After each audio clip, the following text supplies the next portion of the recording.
시편 1편 4절부터 6절입니다.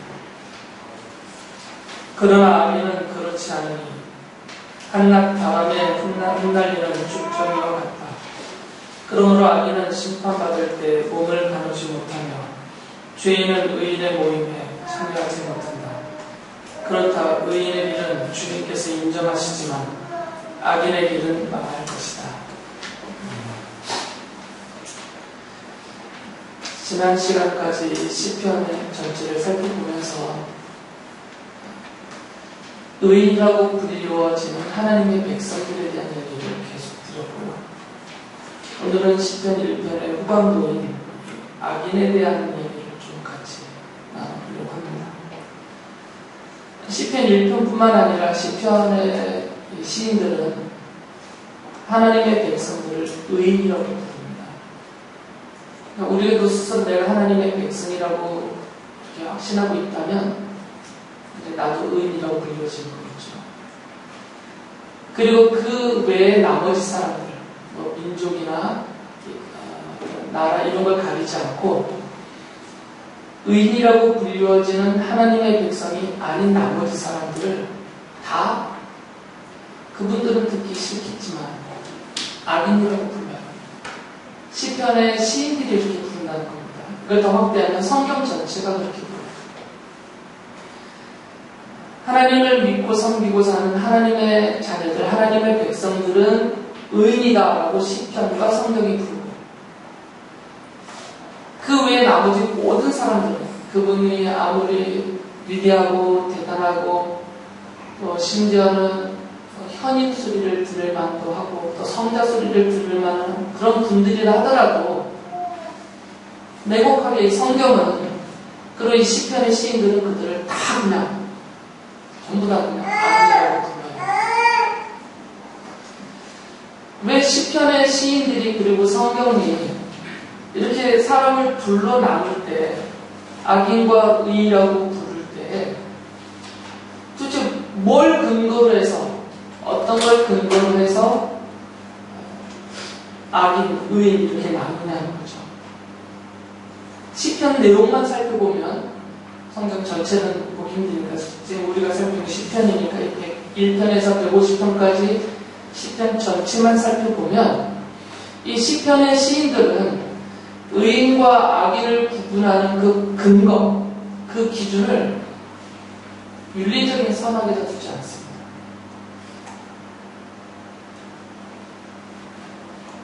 이분들은 그 근거를 누가 얼마나 더 착하냐, 누가 얼마나 더 성결하게 살고 있느냐, 다른 사람과 이렇게 상대적으로 비교를 해서 상대적으로 조금 더 우월한 사람들, 그들을 의인이라고 부르지 않습니다. 그리고 상대적으로 조금 더 나쁜 마음과 나쁜 생각과 나쁜 짓을 한다고 해서 그들을 무조건 악인이라고 부르지도 않아요. 그러니까 최소한 시편의 시인들이 의인과 악인을 나누는 그 기준은 무엇이냐면 첫째는 윤리적으로 선악의 관점이 아닙니다. 도덕적이고 윤리적인 면에서 누가 선하냐 악하냐 이것으로 나누지 않아요. 그것으로 나눠버리면 이 시편의 수많은 고백들이 다 엉터리가 됩니다. 예를 들면 시편 25편 11절을 보면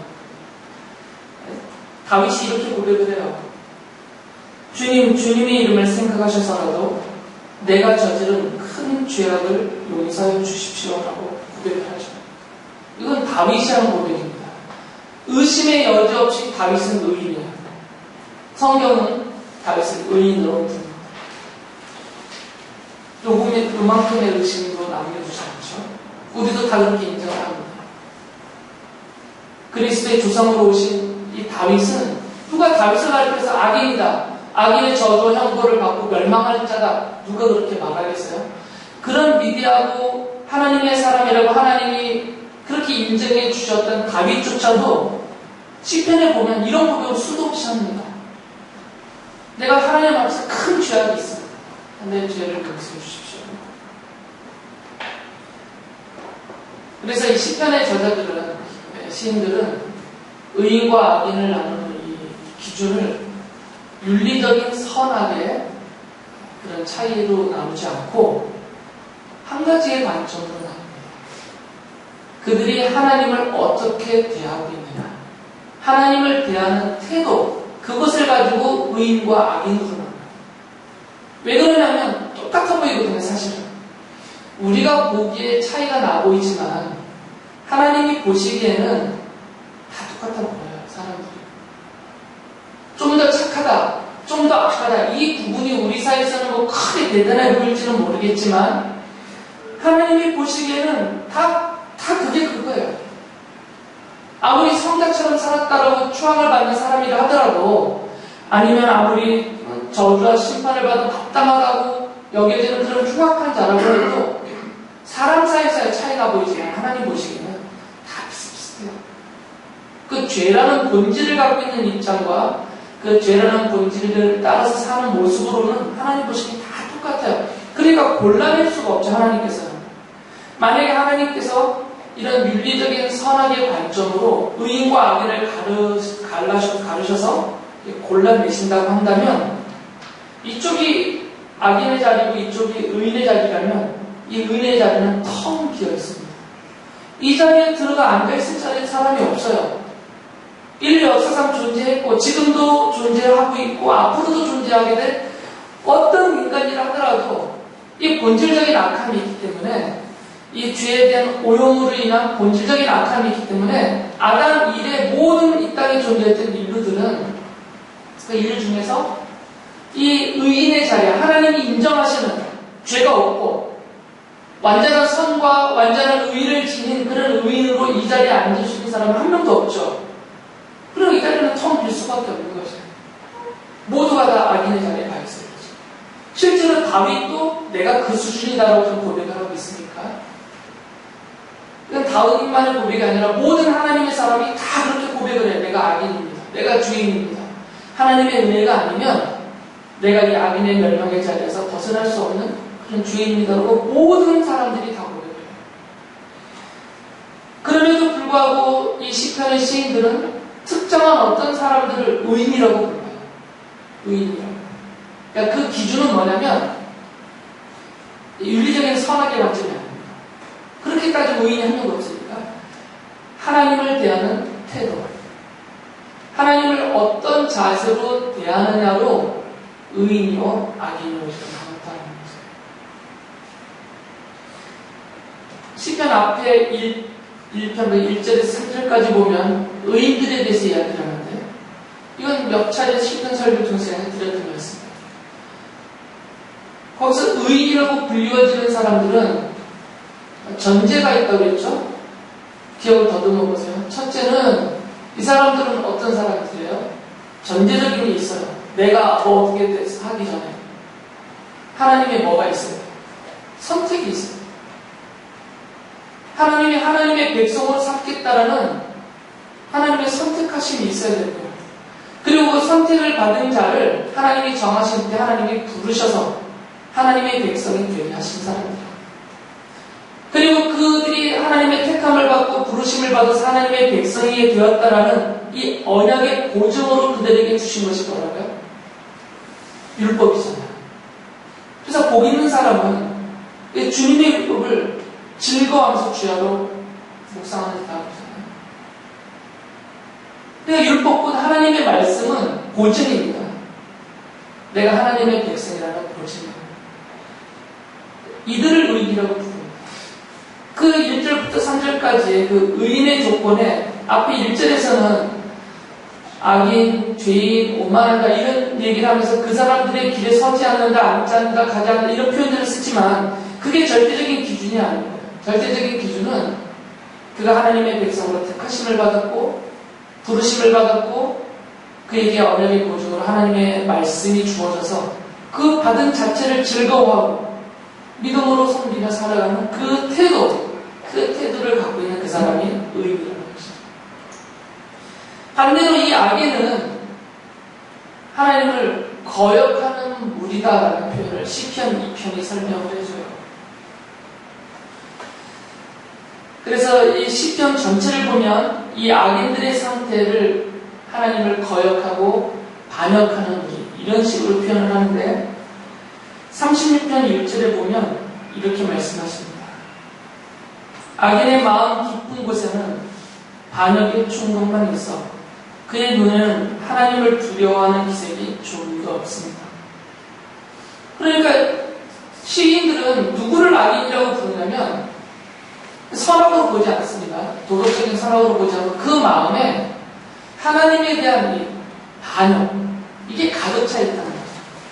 하나님에 대한 이 반역감이 있어서 마음 자체가 이것이 행동으로 나타나는데 어떻게 행동으로 나타나냐면 하나님을 두려워하지 않습니다. 이게 두려워하지 않는다는 얘기는 하나님을 우습게한다는 얘기죠. 하나님을 부정하거나 심지어는 멸시하고 조롱하기까지도 하죠. 이게 반역하는 사람들, 거역하는 사람들의 외적인 모습이에요. 또 119편 53절에서는 이렇게 말하죠. 악인들이 주님의 율법을 무시하는 것을 볼 때마다 내 마음속에서 분노가 끓어옵니다. 그러니까 악인들은 이 마음 자체가 하나님에 대해서는 이 반역으로 가득 차 있기 때문에 그 하나님의 말씀 자체를 무시해버리죠. 거역하는 거죠. 이게 악인들의 모습이다라고 말합니다. 그래서 시편 10편 4절을 보면 이게 그들에게 보이는 적극적인 태도이죠. 악인은 그 얼굴도 뻔뻔스럽게 벌 주는 이가 어디에 있느냐, 하나님이 어디에 있느냐고 말합니다. 그들의 생각이란 늘 이랍니다. 이런 악인들의 이런 태도를 시편 2편 2절이 개인적인 것으로는 여기지 않고요. 역시 무리 지어서 이 악인들이 무리를 지어서 민족 단위로, 나라 단위로 세상 나라를 이루어서 하나님을 거역하고 대적하는 그런 자들이다라고 표현을 하죠. 저는 읽었지만 2편 2절을 보면 이렇게 그것을 표현합니다. 어찌하여 세상의 임금들이 전선을 펼치고 어찌하여 통치자들이 음모를 함께 꾸며 주님을 거역하고 주님과 그의 기름 부음 받은 이를 거역하면서 라면서 쭉 설명해요. 그러니까 이 시편의 시인들은 악인과 의인을 구분할 때 그런 표현들을 잘 안 써요. 선악으로 보지 않는단 말이죠. 윤리적이고 도덕적인 선악으로 보지 않아요. 그들의 행실로 보지 않습니다. 도덕적인 행실로 보지 않고 태도를 봐요. 태도. 그가 비록 주인이지만 흉악한 자라 하더라도 하나님을 믿고 하나님의 죄 용서하심을 사모하고 그 하나님의 말씀대로 믿고 섬기며 살아보려는 태도, 이 태도를 가진 자들을 하나님의 백성이라고 부르고 그들을 의인이라고 여기죠. 그러나 반대로 아무리 도덕적으로 흠이 없어 보이지만 또 사람들 앞에, 세상 앞에서는 아주 당당하게 버젓한 모습으로 보인다 하더라도 그가 마음속에서 하나님에 대해서는 듣기조차도 싫어하고 하나님에 대해서는 거부하고 있고 그래서 하나님을 아예 부정하거나 멸시하거나 조롱하거나 하나님의 말씀 자체를 무시하고 자기의 의지대로 다른 신을 섬기거나 아니면 자기의 뜻대로 살아가는 이런 사람들을 도덕적으로 깨끗하냐 어떠냐를 따지지 않고 그들은 다 악인이라고 부르는 거죠. 이게 시편과 성경 전체가 의인으로 악인으로 나누는 기준입니다.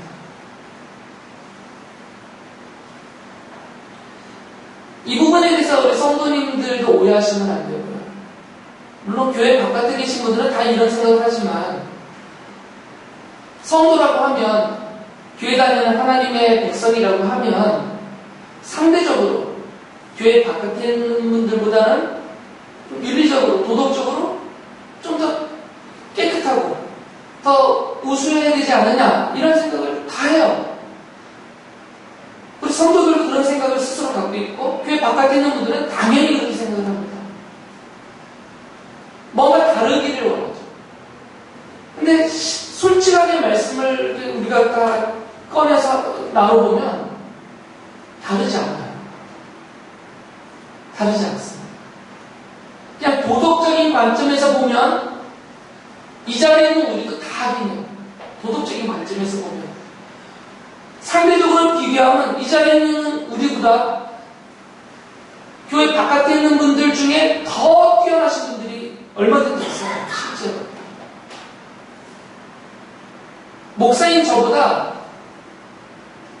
불교의 고승들이 훨씬 더 도덕적으로 탁월하실 수 있어요. 누구도 예외가 없습니다. 그러니까 선악의 관점으로는, 윤리적인 도덕적인 선악의 관점으로는 이 교회 안에 있는 분이나 교회 바깥에 있는 분이나 거의 차이가 없다는 거죠. 교회 바깥에 계신 분들은 이 부분을 잘 몰라요. 그래서 교회에 모이는 사람들이 천사 정도가 돼야 된다는 기대를 갖고 있습니다. 윤리적으로, 인격적으로도. 최소한 나보다는 이 정도는 나아야 된다고 생각해요. 이 정도는. 그러니까 이분들이 입에 달고 쓰는 말은 뭐냐면, 야, 너 교회 다닌다는 애가 왜 그러냐, 이게 달고 써요. 남편들에게 그런 말씀을 들어보시면 아내들도 계시겠지만, 좋은 얘기는 아니에요. 좋은 얘기는 아니지만, 교회 바깥에 있는 분들이 우리들을 향해서 그렇게 말한다고 말이죠. 우리들을 향해서. 너 교회 다닌다는 게 꼭 그러냐. 근데 그게 너무나 당연한 얘기인데, 난 교회 다녀도 원래 그런 사람이니까 어쩔 수 없는 거잖아요. 몸이 교회 바깥에 있나 교회 안에 있나 큰 차이가 없으니까. 그러니까 그분들이 어쩔 수 없지만 그걸 설명해도 이해를 못 하시니까. 그러나 최소한 성도들만큼은 이 부분에 대한 분명한 인식이 있어야 됩니다. 우리는 당당하게 의인이라고 자부해도 되는 사람들이에요. 근거는 우리 하나님의 백성이기 때문에. 하나님이 나를 선택하셨고 나를 부르셔서 믿음을 갖게 하시고 주를 예배하며 섬기며 사는 하나님의 백성이 되게 해주셨기 때문에 우리는 의인이에요. 성경이 그렇게 말하니까. 우리의 상태가, 도덕적인 상태가 정결하지 못해도 상관없습니다. 다른 분들하고 비교해서 형편없다고 해도 상관없어요. 남파 그렇게 살아라는 것은 아니고 내가 노력은 해도 이 정도밖에 지금 도달하지 못했으니까 내가 애를 써도 현재 나의 상태가 이 정도밖에 안 된다 하더라도 이게 문제가 안 된다는 거죠. 이것은 이미 관점 바깥에 있는 것이죠. 보지 않으신다는 얘기죠. 그래서 하나님은 우리를 하나님의 백성의 의인이라고 여겨주시고 그 의인으로서 하나님의 백성으로서의 약속과 복을 받게 해주시는 그 근거는 태도입니다. 하나님을 대한 태도. 내 죄를 스스로 인정을 하고 내가 다른 사람과 비교해서 날 것이 하나도 없는, 오히려 더 형편없는 죄인이라는 것을 다윗처럼 바울처럼 고백하면서 우리가 오늘도 찬양했지만 오로지 주님의 이 십자가의 죽으심으로 우리에게 주신 이 죄 용서하심의 은혜 덕분에 내가 하나님의 자녀라는 이름도 얻고 하나님의 백성이라고 여김도 받고 의인으로서 불림도 받는 그런 자가 되게 해주셨다는 것을 믿으면서 그것에 감사하면서 주를 섬기며 사는 이런 신앙적인 태도, 이게 우리가 의인이라는 근거입니다. 시편의 시인들이 그렇게 말해요. 확대하면 성경 전체가 그렇게 말을 합니다.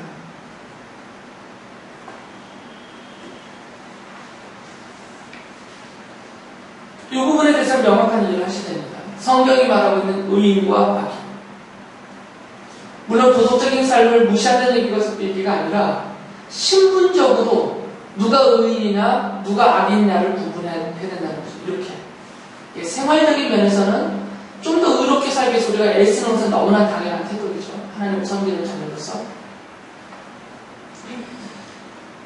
그런데 이제 문제가 있어요. 시인들의 이 고백을 보면 분명히 자신을 포함해서 하나님의 백성들을 성경과 하나님이 의인이라고 여겨주고 그 의인들에게 약속한 은혜와 복이 있어요. 그러니까 당연히 시인들은 그것을 기대하고 있습니다. 왜냐하면 하나님이 약속하셨으니까 의인들에게, 하나님의 백성들에게 하나님이 약속하신, 주겠다고 하신 복이 있어요. 그래서 그걸 기다리고 있습니다. 근데 이걸 기다리는 이들에게 도저히 이해할 수 없는 현상이 앞에 벌어졌어요. 그게 뭐냐면 자신을 포함해서 하나님을 믿음으로 섬기며 살아보려고 애를 쓰는 의인이라고 하나님이 여겨주신 하나님의 백성들이 그 약속을 못 받고 있어요. 가난에 처해 있고 고난 중에 있고 재앙과 역경 가운데서 고생하고 있어요. 그런데 이쪽을 봤더니 하나님이 분명히 악인들은 그 악에 대한 벌을 받는다. 하나님을 거역한 벌을 받을 것이고 그들이 행한 악행에 대해서 하나님이 용서하시지 않고 의인들의 악행은 용서해 주셨지만 이 악인들이라고 여겨지는 이들에 대해서는 그들의 악함을 하나님 용서하시지 않고 공의로운 정의로운 벌과 심판하신다고 성경이 분명히 말하고 있는데 이쪽을 봤더니 이 사람들이 벌을 안 받고 있는 거죠. 오히려 벌을 받지 않고 너무 잘 되고 있는 거죠. 이게 뭔가 뒤바뀐 상태. 그러니까 이해가 안 되는 거죠. 분명히 하나님이 살아계시고 하나님의 약속과 말씀은 불변하시는 반드시 이루어지는 그런 하나님의 능력이 함께 있는 말씀이고 약속인데 실제로 벌어진 현상들을 보니까 이게 좀 바뀌어 있단 말이죠. 그래서 시인들이 이런 하소연을 하나님 앞에 계속해요. 시편 5절에 보면 이렇게 시인이 말하죠. 그런데도 악인이 하는 일은 언제나 잘 되고 주님의 심판은 너무 멀어서 그들에게 보이지 않으니 악인은 오히려 그의 대적을 보고 포도숨만 칩니다. 라고 말합니다. 공의로우신 하나님의 뜻대로 되면 그 사람이 벌을 받아야 되는데 오히려 잘 되고 있다는 거죠. 망할 것 같지도 않아요. 이런 시인들의 탄식이 하소연이 계속됩니다. 그래서 아주 길게 조목조목 하나님이 모르시지도 않는데 하나님 앞에 오직 답답한 분에서 조목조목 나열하면서 하나님 앞에 말씀해요. 저들은 병도 안 걸리고 저들의 자손도 잘 되고 저들의 가축도 날로 들어가고 있고 저들의 소출은 날로 풍성이고 좀 조목조목 하나님 앞에 말씀하세요. 원래는 그것이 의인들에게 약속하신 하나님이 주겠다고 하신 복이었는데 그걸 이 사람들이 받고 있다는 거죠. 이건 시인들만의 그 답답함이 아니었습니다. 예레미야 선지자도 똑같은 마음으로 하나님 앞에 겸손하게 질문을 해요. 어떻게 질문하냐면 예레미야서 12장 1절에 보면 주님, 제가 주님과 변론할 때마다 언제나 주님이 오르셨습니다. 그러므로 주님께 공정성 문제 한 가지를 여쭙겠습니다. 어찌하여 악인들이 형통하며 배신자들이 모두 잘 되기만 합니까? 라고 질문을 하나요. 이 질문은 반대가 있죠. 왜 우리는 이렇게 힘듭니까?가 포함되어 있는 거예요. 지금 이스라엘이 쫄딱 망하게 되어 있어요. 이 바빌로니아의 침공 안에서 나라를 잃고 포로로 끌려갑니다. 이런 상황을 보면서 하나님의 백성들은 이렇게 나라까지 잃어가면서 이렇게 노예로 끌려가면서 이렇게 고생하는데 어떻게 저 악인들은 저 불의한 악인들은 저렇게 잘 되는데 나라도 부강하고 저렇게 막강한 힘을 가지고 세계를 주름잡고 있고 그래서 예레미야 선지자도 이해가 안 되는 거예요. 이게 하나님의 공정성 문제란 말이죠. 자기가 풀 수 없는 문제. 분명히 하나님은 공의로우신 분이기 때문에 그 악인들에 대해서는 벌하실 것이고 하나님이 의인이라고 여기신 하나님의 백성들에게는 상을 주신 것이 이게 공의로우신 하나님의 공정성인데 이게 막 뒤죽박죽 섞여 있으니까 예레미야가 나는 도대체 모르겠다 이거죠. 그래서 하나님 앞에 질문을 하는 거죠. 그 지혜롭다라고 하는 이 솔로몬 왕조차도 지혜 왕이라고 그러잖아요. 솔로몬도 이 부분에 대해서 답을 못 내요. 자기도 이 부분에 대해서 지금 혼란스러워하죠. 그래서 전도서 8장 14절에 보면 이렇게 말합니다. 이 세상에서 헛된 일이 벌어지고 있다. 이 헛된 일이라는 것은 이해가 안 된다 그 말이에요. 악한 사람이 할 벌을 의인이 받는가 하면 의인이 받아야 할 보상을 악인이 받는다. 이것을 보고 나 어찌 헛되다고 말하지 않을 수 있겠는가 라고 탄식을 해요. 난 도대체 모르겠다 이거죠. 뒤바뀐 일들에 대해서. 심지어 시편 73편의 시인은 이 문제를 고민하다가 나는 믿음까지 잃어버릴 뻔했다라고 고백을 해요. 이 문제 때문에. 시편 73편 1절과 2절을 보시면 하나님은 마음이 정직한 사람과 마음이 정결한 사람에게 선을 베푸시는 분이구만. 나는 그 확신을 잃고 넘어질 뻔했구나. 그 믿음을 버리고 미끄러질 뻔했구나 라고 말해요. 그러면서 특히 이 시편 73편의 시인이 아주 조목조목 따집니다. 나중에 73편을 쭉 보세요. 거기 보시면 조목조목 따져요. 악인들이 왜 이렇게 잘 되고 뭐 어떻게 해서. 근데 우리는 왜 이렇습니까? 그래서 심지어 나는 이 악인들이 잘 되는 것을 시샘하고 부러워할 지경이었다라고 그래요. 의인이 악인을 부러워하면 안 되잖아요. 하나님의 백성이 세상 사람을 부러워하면 안 되잖아요. 이것은 하나님의 그 심판이 정의되는 사람들인데, 근데 나는 그게 부럽다 이거예요, 이 사람들이. 너무 잘 되고 있으니까. 그래서 그가 이렇게까지도 말해요. 73편 12절 보면, 그런데 놀랍게도 그들은 모두가 악인인데도 신세가 언제나 편하고 재산은 늘어만 가는구나. 세상까지 늘어. 배 아파 죽겠네, 그치?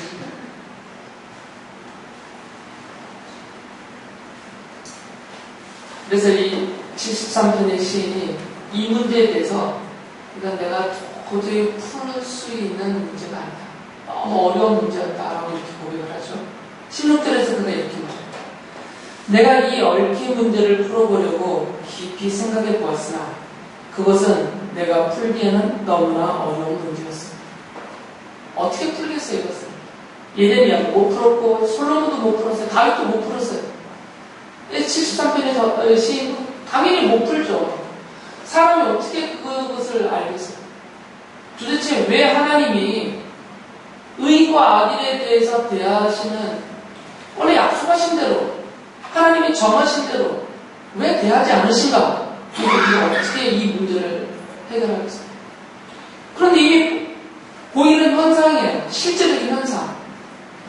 그래서 믿음도 잃어버릴 뻔했고 자기는 낙심해서 포기할 뻔했다라고 고백을 합니다. 그러다가 73편 시인의 저자, 시인이 나 드디어 답을 찾았다라고 말해요. 내가 이 문제를 도저히 풀 수가 없어서 내가 한 곳을 찾아갔는데 전쟁이를 찾아간 게 아니고 이 사람이 찾아간 곳은 어디냐면 바로 성전이었어요. 그래서 73편 17절에서 이렇게 말합니다. 같이 읽어볼까요? 시작. 그러나 마침내 하나님의 성소에 들어가서야 악한 자들의 종말이 어떻게 되리라는 것을 깨닫게 되었습니다. 드디어 내가 깨달았다. 지금 당장은 자기가 시샘하고 부러워할 정도로 이들이 잘 살고 있는데 이게 끝이 아니구나라는 걸 알았던 거죠. 자기가 성소에 들어가서 하나님 앞에 막 탄식하면서 기도한 것이에요. 이 문제에 대해서. 그때 하나님이 그에게 깨우쳐 주신 거죠. 무엇을 깨우쳐 주셨냐면 악인의 종말은 이러이러하다라고 알려주신 거죠. 그래서 73편을 보면 그 악인들이 하나님의 공의로운 심판을 받아서 멸망할 것이다 라고 말씀드려요. 그러면서 그걸 비유로 어떻게 들었냐면 절벽 끝에 하나님이 악인들을 세우시고 밀어 떨어뜨리실 것이다. 이게 비유적으로 설명하려고.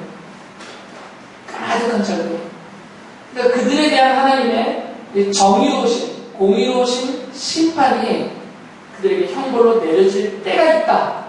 그 때를 향하여 이들은 자기의 길을 가고 있을 뿐이다 라고 말씀을 하세요.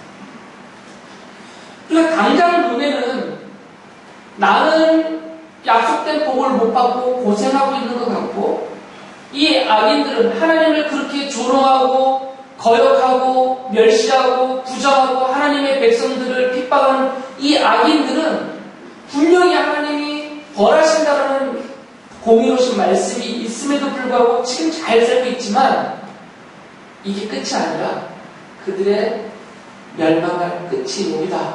그 시점을 향하여 이들은 이 멸망의 길을 가고 있다. 이것을 알았던 것이에요.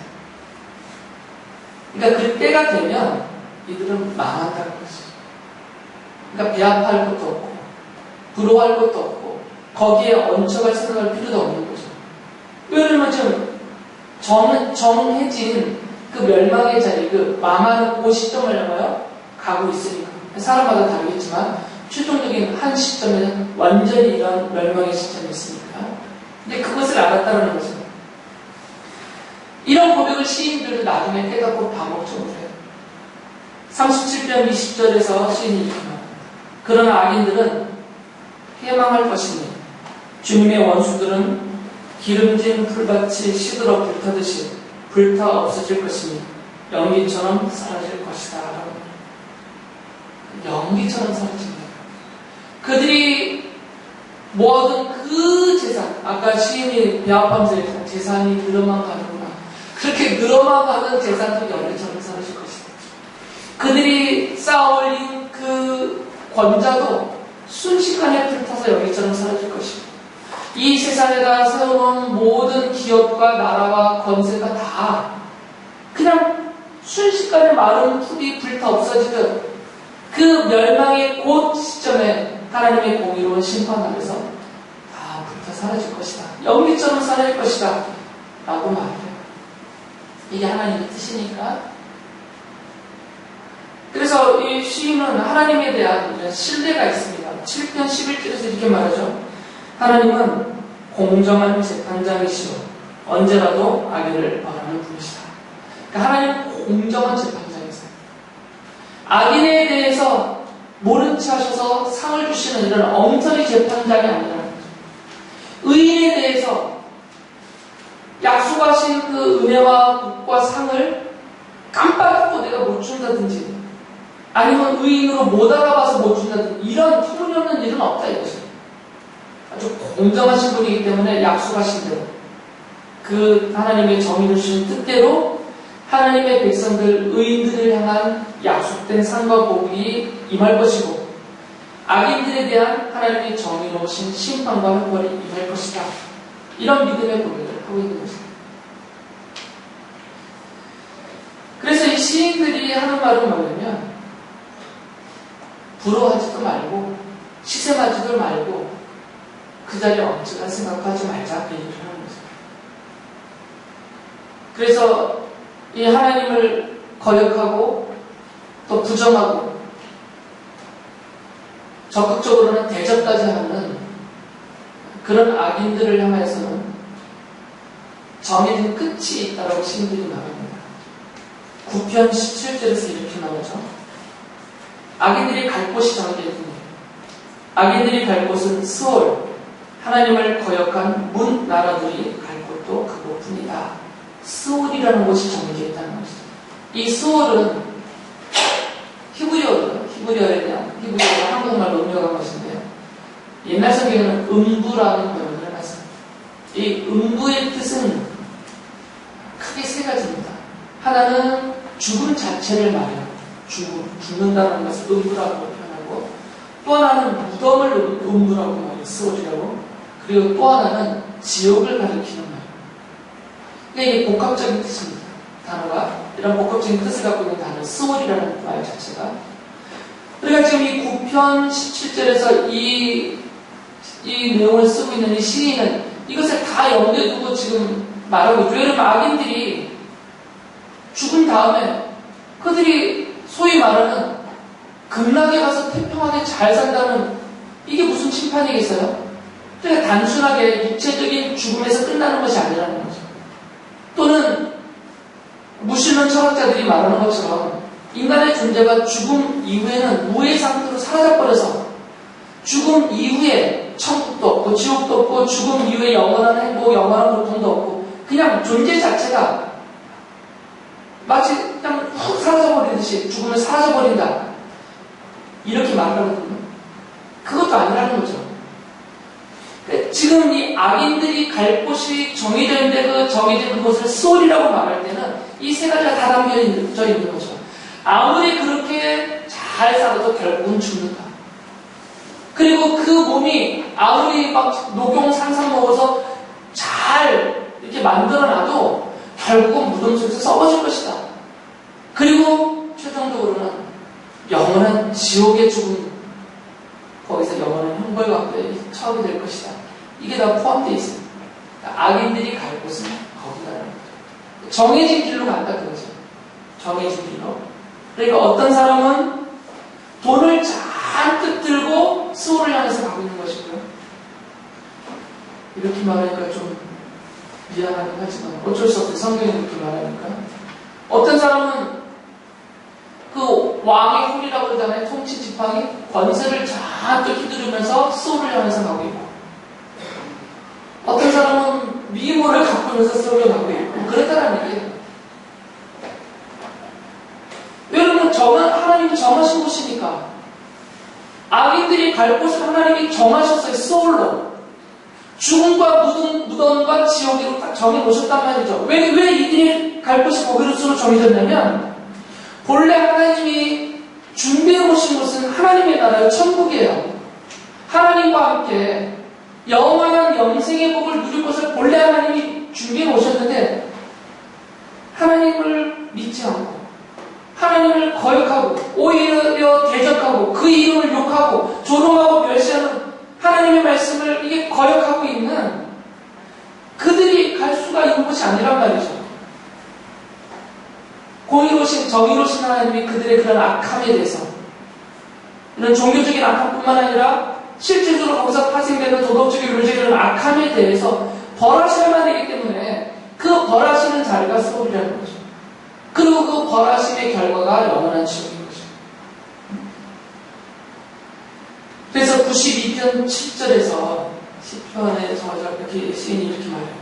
악인들이 풀처럼 돋아나고 사악한 자들이 꽃처럼 피어나더라도, 지금 사는 동안에 확 일어난단 말이에요.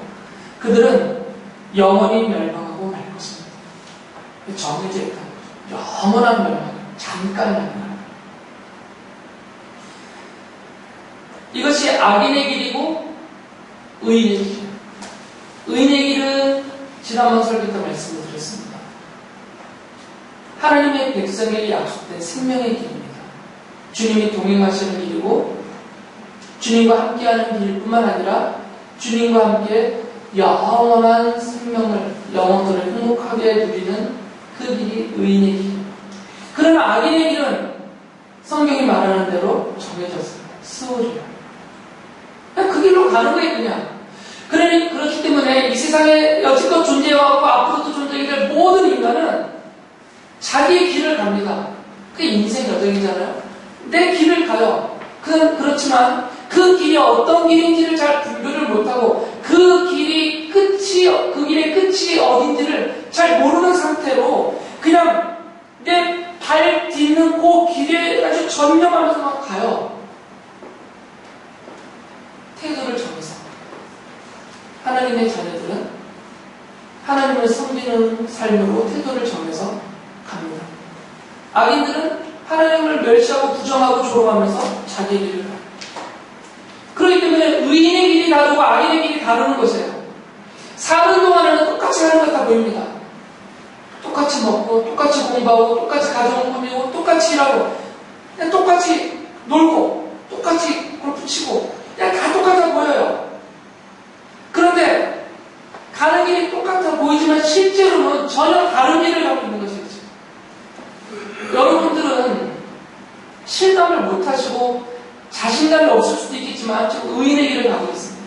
내가 무슨 의인이냐 이렇게 부끄러워하시는 것이 당연해요. 도덕적으로 우리는 의롭지 못하기 때문에. 그러나 하나님은 그것을 따지지 않고 우리의 믿음과 태도를 보신다. 근데 우리는 지금 의인의 길을 가고 있어요. 주님과 함께. 그러나 여러분 옆에 같이 서 있는 어떤 분들은 본인이 깨닫지 못하고 있을 뿐이지 악인의 길을 지금 힘차게 가고 있는 거죠. 이 두 길이 지금 동일해 보이지만 완전히 다른 길. 그리고 그 길의 끝도 완전히 다른 것입니다.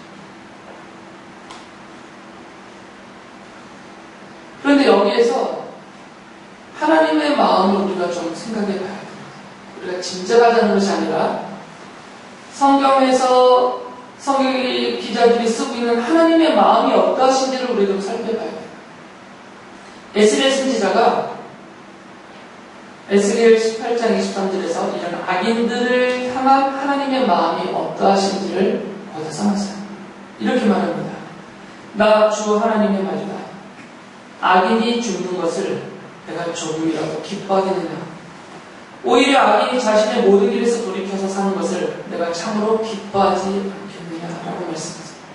이게 하나님의 마음이라는 거죠.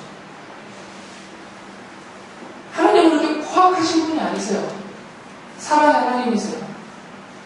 그래서 지금 현재는 그가 하나님을 부정하고 조롱하고 자기 멋대로 살아가는 악인의 길을 가고 있지만 그가 끝까지 그 길로 달려서 결국은 수월의 멸망의 자리에 떨어지는 것을 하나님이 쾌재, 막 쌤통이 가면서 보고 계시는 분이 아니란 말이죠. 마음 아파하시는 분이세요. 그래서 그가 돌아오기를, 이 의인의 길로 돌아오기를 하나님이 기대하시고 또 그렇게 돌아올 때 그것을 기뻐하시는 것. 이게 하나님의 마음이라는 거죠. 다윗이 자기의 부하 장수인 우리아의 아내인 밧세바와 간음을 했잖아요. 그리고 그 우리아는 전쟁터에서 간접살인을 해서 죽게 만들고 간음죄와 간접적인 살인죄를 받았어요. 이제 이것에 대해서 나단 선지자가 와서 책망을 할 때 다윗이 깨닫고 하나님 앞에 회개를 합니다. 그 회개를 하고 고백한 내용을 시로 써놨어요. 그게 바로 시편 51편이에요. 다윗이 시편 51편에서 하나님께서 그 자기 흉악한 죄를 용서해 주셨다는 용서의 기쁨과 감사함을 아는 채 이렇게 말을 해요. 반역하는 죄인들에게 내가 주님의 길을 가르치게 하여 주십시오. 죄인들이 주님께로 돌아올 것입니다. 이게 무슨 말이냐면 다윗은 자기가 얼마나 흉악한 죄를 지었는지를 알고 있잖아요. 모든 사람이 다 알잖아요. 그러니까 자기처럼 지금 이렇게 하나님을 반역하면서 죄악의 멸망의 길을 가는 사람들에게 자기가 찾아가서 잠깐 멈춰라. 나도 너처럼 이렇게 하나님을 거역하고 이렇게 간음죄를 저질렀고 이제 살인죄까지 저질렀던 나지만 그런 나도 하나님이 용서해 주시고 하나님의 자녀의 의인으로 돌이켜 주셨다. 그러니까 너도 돌아가자. 이렇게 내가 가르칠 수 있다는 거죠. 자기 경험을 고백하면서. 그래서 그들이 돌아올 수 있게 나를 사용해 주시려는 고백을 하고 있어요. 하나님의 마음을 알고. 다윗은 어떤 생각을 하고 있냐면 하나님은 선하신 분이세요. 올바르시고 선하신 분이기 때문에 이 죄인들이 멸망의 길을 가고 있는 그것에 대해서 그 길이 어떤 길인지 어떻게 해야 살 길인지 이것을 제시해주고 돌아서게 해주시는 분이라는 거죠. 그래서 25편 8절에서 이렇게 말해요. 주님은 선하시고 올바르셔서 죄인들이 돌이키고 걸어야 할 올바른 길을 가르쳐 주십니다. 그러니까 하나님이 뒷짐지고 멀리서 어디 두고 보자 이러고 계시는 분이 아니라 적극적으로 임재하셔서 이 죄인들에게 가르치신단 말이죠. 그 길이 악인의 길이라는 것을, 그 길이 멸망의 길이라는 것을 가르치셔서 그 길로 돌아서게 하시는 분이 하나님이시라는 거죠. 그들이 멸망하는 것을 기뻐하시지 않기 때문에 바로 이 하나님의 마음이 가장 분명하게, 그래서 개혁성경에서는 확증했다는 표현을 쓰고 세번역에서는 실증, 확실히 증명했다 또는 실제적으로 보여주고 증명했다 이런 뜻이에요. 이 하나님의 마음, 죄인들을 살리려 하시는, 그들이 돌아오기를 기뻐하시는 그 하나님의, 그들을 향한 하나님의 사랑을 확실하게 실증으로 보여주신 것이 무엇이냐면 바로 예수 그리스도의 십자가다라고 말해요. 예수께서 직접 이렇게 말씀하셨어요. 마가복음 2장 17절을 보면 예수님이 직접 하신 말씀입니다. 건강한 사람에게는 의사가 필요하지 않으나 병든 사람에게는 필요하다. 나는 의인을 부르러 온 것이 아니라 죄인을 부르러 왔다. 죄인을 불러서 의인 되게 하는, 죄인을 불러서 멸망의 길에서 벗어나서 생명의 길로 돌아서게 하기 위하여 내가 왔다. 그들을 부르러 왔다라고 예수님이 말씀하세요. 그러면서 로마서 5장 8절에서 바울이 이것을 분명히 설명합니다. 같이 읽어보세요. 그러나 우리가 아직 죄인이었을 때 그리스도께서 우리를 위하여 죽으셨습니다. 이리하여 하나님께서는 우리들에 대한 자기의 사랑을 실증하셨습니다. 예수 그리스도가 십자가에서 죽으신 이 죽으심의 사건은 바로 이 죄인들을 향한 하나님의 사랑, 그들을 죄인의 길에서 멸망의 길에서 돌이켜서 의인이요 생명의 길로 가게 하고자 하시는 그들을 향한 하나님의 사랑이 분명하게 보여도 증명됐다라고 말씀하는 거죠. 이게 예수님의 십자가라는 거죠. 그래서 바울도 그래서 나도 그 믿음으로 구원받았다라고 말해요. 디모데전서 1장 15절을 보면 그리스도 예수께서 주의를 구원하시려고 세상에 오셨다고 하는 이 말씀은 믿음직하고 모든 사람이 받아들일 만한 말씀입니다. 나는 죄인의 우두머리입니다. 우리가 그렇게 추앙하는 이 바울조차도 나는 죄인의 우두머리라는 얘기는 가장 흉악한 죄인이라는 얘기잖아요. 그런 나도 이 주님의 사랑으로 용서를 받고 이제는 사도까지 되었다라는 고백을 하는 거죠. 이렇게 그리스도를 통하여서 죄인들이 죄용서를 받고 하나님께로 돌아와서 의인이 되어서 그 생명과 그 약속을 누리며 살게 될 것이다라는 것을 시편 2편의 시인이 계시로서 이미 말씀해 주셨죠. 지난번에 설교 때도 말씀드렸듯이 2편 12편에 이렇게 말씀하세요. 그의 아들에게 입맞추어라. 그렇지 않으면 그가 진노하실 것이니 너희가 걸어가는 그 길에서 망할 것이다. 그의 진노하심이 지체 없이 너에게 이를 것이다. 주님께로 피신하는 사람은 모두 복을 받을 것이다. 그러니까 그의 아들이 누군지는 여러 말씀을 드렸습니다. 세 가지. 여기서 말하는 그의 아들은 예수 그리스도신데 이분에 대해서 이 시편은 세 가지라고 불러요. 첫째는 이분이 누구시라고 불러요? 하나님의 아들이시고, 두 번째는 하나님의 기름 부음 받은 메시아 그리스도시고, 셋째는 이 세상에 이 땅에 하나님이 세우신 하나님의 왕이시다는 거예요. 그러니까 하나님의 아들이시고 그리스도이시고 하나님이 세우신 왕으로 오실 그분이 하나님이 나의 아들이라고 부르는 그분이신데 이분에게 입맞추는 자, 이건 연합하는 자라고 그랬잖아요. 근데 이분이 누구냐면 예수 그리스도시죠. 이건 우리가 이미 수차례 성경으로 확인된 내용입니다. 바로 이 예수 그리스도에게 믿음으로 연합되어지는 자가 바로 의인이 된다.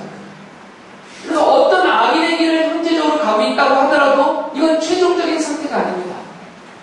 내 가정에 또는 내 주변에 내 친구들 사이에 나는 지금 정말 하나님의 은혜로 자격도 없었던 내가 하나님의 은혜로 하나님의 자녀의 백성이 되고 의인을 여김을 받아서 이 의인의 길을 가고 있지만 나와 함께 있는 내 친구들이 가족들이 아직은 악의 길을 가고 있단 말이에요. 그 멸망의 길을. 그러나 이 상태는 최종적인 상태가 아닙니다. 그 중에 상당한 사람들을 하나님이 다시 의인의 길로 돌아서게 이미 택해오신 사람들이 그 무리 중에 아주 많이 있을 것이라고요. 적게 보시면 안 됩니다. 이 문등 땅 안에도 교회 바깥에 있는 많은 한국 분들이 계시는데 그냥 지금 이 성경대로는 다 지금 악인의 길을 가고 계세요. 근데 그분들이 이게 최종적인 상태가 아닙니다. 유동적이에요. 하나님이 그 중에 어떤 사람들을 우리들을 사용하여서 또는 하나님이 직접적으로 그에게 개입을 하셔서 깨우치시고 깨닫게 하셔서 의인의 자리로 의인의 길로 돌아서게 하시려고 하고 계시다는 것이죠. 그러나 최종적으로 보시면 안 됩니다. 이미 여러분들은 최종적인 의인이 되었어요. 이건 변동 없습니다. 이 의인의 길에서 다시 확 미끄러져서 악인의 길로 떨어지는 경우는 없어요. 하나님은 그렇게 실수하시는 분이 아니니까.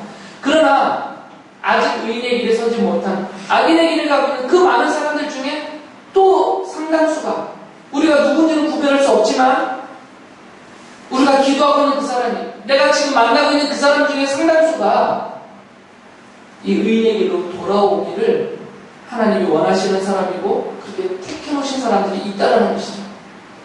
그것을 잊지 말아야 됩니다. 그래서 사도 바울이 요엘 선지자의 글을 인용하면서 요엘에서 2장 32절을 인용하면서 이렇게 말을 했어요. 로마서 10장 13절 보면 주님의 이름을 부르는 사람은 누구든지 구원을 얻을 것입니다. 이 누구든지라는 표현은 아주 좁은 단위가 아닙니다. 아주 넓어요. 열려있어요. 그러니까 비록 악인의 길을 현재적으로는 가고 있지만 그 중에 어떤 사람들은 주님의 이름을 부르면서 돌아오면 구원을 받는단 말이죠. 그런 사람들이 있다는 거죠. 그게 없으면 이런 말씀들을 왜 하겠어요? 그래서 말라기 선지자가 이런 말씀을 하셨어요. 구약 성경 맨 끝이죠. 말라기 선지자가 어느 시점이 되면 하나님께서 악인과 의인을 구별해 놓으실 것인데 그들을 이렇게 하나님을 섬기는 자, 섬기지 않는 자, 의인과 악인을 구별해 놓으실 것인데 하나님이 구별해 놓으시면 사람들이 보고 알게 될 것이잖아요. 아, 누가 의인이고 누가 악인이라는 거죠. 그래서 말라기서 3장 18절에 이렇게 말씀하세요. 그때 너희가 다시 의인과 악인을 분별하고 하나님을 섬기는 자와 섬기지 않는 자를 비로소 분별할 것이다. 그때가 있단 말이에요. 최종적으로 그때는 말라기 선지자가 예언하고 있는 그때는 예수 그리스도가 오신 때입니다. 예수 그리스도의 초림 때고요. 이것이 복합적이기 때문에 최종적으로는 주님이 약속하신 대로 다시 오시는 그 재림의 날이에요. 그때가 되면 이게 명백하게 드러나서 구분이 될 것이라고. 그러나 그 전까지는 아주 분명하게 아직 몰라요. 의인의 길을 가고 있는 사람은 분명하게 알겠지만 악인의 길을 가고 있는 사람 중에 도중에 하나님의 은혜로 택함받고 돌이킴을 받아서 돌아올 자가 있기 때문에 아직은 다 드러나지 않았어요. 그러나 그 때가 되면 드러나게 될 것이라는 것입니다. 그러면서 사도 바울이 이 말라기 선지자가 예언한 그 날이 바로 지금이다라고 말해요. 그래서 고린도 후서 6장 2절에 보면 보십시오. 지금이야말로 은혜의 때요. 지금이야말로 구원의 날입니다. 제가 지금 두 가지 말씀을 드립니다. 첫째는 여러분들은 이미 도덕적인 차원이 아니라 하나님을 섬기는 그 믿음의 자세와 태도로 인하여서 의인으로 여김을 받은 자여서 의인의 길을 가고 있어요. 이 길은 변함없어요. 그러나 하나님을 믿지 않고 또 적극적으로 하나님을 조롱하고 부정하고 그 말씀을 거역하면서 자기의 뜻대로 다른 신을 섬기거나 그냥 무신론자로 마음대로 살아가고 있는 그들을 성경은 악인이라고 부르면서 악인의 길을 가고 있는데 그 악인의 길의 끝은 수월로 멸망한다라고 말씀하고 있어요. 그렇지만 이건 최종적은 아니라는 거죠. 주님이 오시는 날까지는 아직 이들에게 기회가 있어요. 어느 누가 주님의 택하심을 받고 우리들을 하나님이 사용하셔서 그들에게 다윗이 말한 것처럼 내가 그들에게 주님의 길을 가르치겠습니다. 그래서 그들이 나와 함께 주께로 돌아오게 하겠습니다. 이런 의지를 갖고 있는 하나님의 사람들을 하나님이 사용하셔서 그들에게 구원의 길을 기회로 보여주고 열어줄 수 있는 그런 성도들을 하나님이 사용하셔서 돌이키실 것이라는 거죠.